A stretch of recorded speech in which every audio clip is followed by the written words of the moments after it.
ಭೀಮ್ ಧ್ವನಿ ನ್ಯೂಸ್ಗೆ ಸ್ವಾಗತ. ನಗರದ ಜಿಲ್ಲಾ ಆಸ್ಪತ್ರೆಗೆ ಗರ್ಭಿಣಿಯನ್ನು ಕರೆದೊಯ್ಯುತ್ತಿದ್ದ ಆಂಬ್ಯುಲೆನ್ಸ್ ಮತ್ತು ಇನ್ನೋವಾ ಕಾರಿನ ನಡುವೆ ಭೀಕರ ಡಿಕ್ಕಿ ಸಂಭವಿಸಿ ಆಂಬ್ಯುಲೆನ್ಸ್ನ ರಸ್ತೆಯಲ್ಲಿ ಪಲ್ಟಿಯಾದ ಘಟನೆ ಬಾಗಲಕೋಟೆಯ ಬಸ್ ನಿಲ್ದಾಣದ ಸರ್ಕಲ್ ಬಳಿ ನಡೆದಿದೆ. ಜಿಲ್ಲಾ ಆಸ್ಪತ್ರೆಯ ಕಡೆಗೆ ವೇಗವಾಗಿ ಹೊರಟಿದ್ದ ಆಂಬ್ಯುಲೆನ್ಸ್ ಮತ್ತು ಕಾಳಿದಾಸ ವೃತ್ತದ ಕಡೆಗೆ ಚಲಿಸುತ್ತಿದ್ದ ಇನ್ನೋವಾ ಕಾರಿನ ನಡುವೆ ಈ ಅಪಘಾತ ಸಂಭವಿಸಿದೆ. ಡಿಕ್ಕಿಯ ರಭಸಕ್ಕೆ ಆಂಬ್ಯುಲೆನ್ಸ್ ವಾಹನವು ರಸ್ತೆಯ ಮಧ್ಯದಲ್ಲೇ ಪಲ್ಟಿಯಾಗಿದೆ. ಈ ದೃಶ್ಯವು ಹತ್ತಿರದ ಸಿಸಿಟಿವಿ ಕ್ಯಾಮೆರಾದಲ್ಲಿ ಸೆರೆಯಾಗಿದೆ.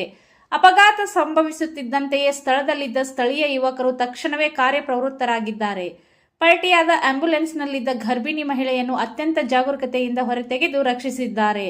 ಅದೃಷ್ಟವಶಾತ್ ಯಾವುದೇ ಪ್ರಾಣಾಪಾಯ ಸಂಭವಿಸಿಲ್ಲ. ವಾಹನದಲ್ಲಿದ್ದ ಪ್ರಯಾಣಿಕರಿಗೆ ಸಣ್ಣ ಪುಟ್ಟ ಗಾಯಗಳಾಗಿದ್ದು ಅಪಘಾತದ ತೀವ್ರತೆಗೆ ಎಲ್ಲರೂ ಗಾಬರಿಗೊಂಡಿದ್ದರು.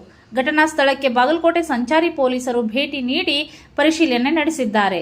ನವನಗರ ಟ್ರಾಫಿಕ್ ಪೊಲೀಸ್ ಠಾಣಾ ವ್ಯಾಪ್ತಿಯಲ್ಲಿ ಪ್ರಕರಣ ದಾಖಲಾಗಿದ್ದು ಸಿಸಿಟಿವಿ ದೃಶ್ಯಾವಳಿಗಳನ್ನು ಆಧರಿಸಿ ಮುಂದಿನ ತನಿಖೆ ಕೈಗೊಳ್ಳಲಾಗಿದೆ.